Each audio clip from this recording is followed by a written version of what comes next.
वरना लाशें दफनाने के लिए भी कम पड़ जाएंगे कब्रिस्तान, कम पड़ जाएंगे कब्रिस्तान।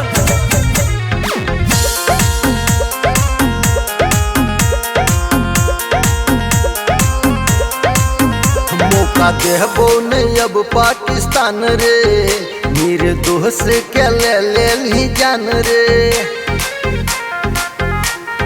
हे रे सुन, मौका देबो नहीं अब पाकिस्तान रे, निर्दोष के ले ली जान रे। देबो गोरनी उतार, राफेल हो गेलो तैयार, चूल्हा जरा हो भारत के दम पर। कूदे नहीं दोसरा के दम पर बेटा, कूदो ही दू चार गो बम पर। हे रे कूदे नहीं दोसरा के दम पर बेटा, कूदो ही दू चार गो बम पर।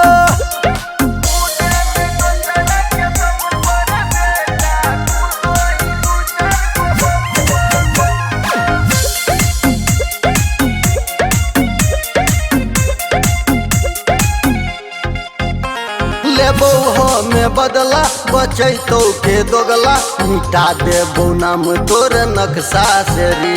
गलत ले ली पंगा, अब हो जइनी नंगा, तो बचनी नहीं बेटा सुरक्षा से रे। लेबो हमें बदला, बचैतो के दोगला, मिटा देबो नाम तोर नक्शा से रे। गलत ले ली पंगा, तो हो जइनी नंगा, तो बचनी नहीं बेटा सुरक्षा से रे। पाकिस्तान तोर हो तो विनाश रे, करी ले भारत दे तो धास रे। कराबो ही दंगा, फेरे भीख मंगा, रगड़बो नमक तोरे जखम पर। कूदे नहीं दोसरा के दम पर बेटा, कूदो ही दू चार गो बम पर। हे रे कूदे नहीं दोसरा के दम पर बेटा, कूदो ही दू चार गो बम पर।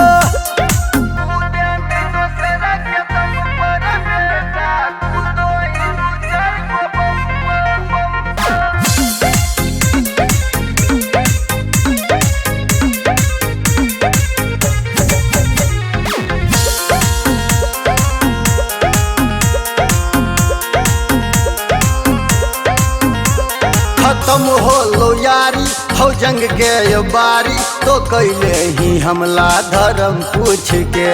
निहत्था निर्दोष के ले ही जान, कैले ही कुकरम तो की सोच के। खत्म होलो यारी, है जंग के अब बारी, तो कैले ही हमला धर्म पूछ के। निहत्था निर्दोष के ले ली जान, कैली कुकरम तो की सोच के। ढेर दिलियो बेटा तोहरा मौका, हरदम दो ही बापे के धोखा।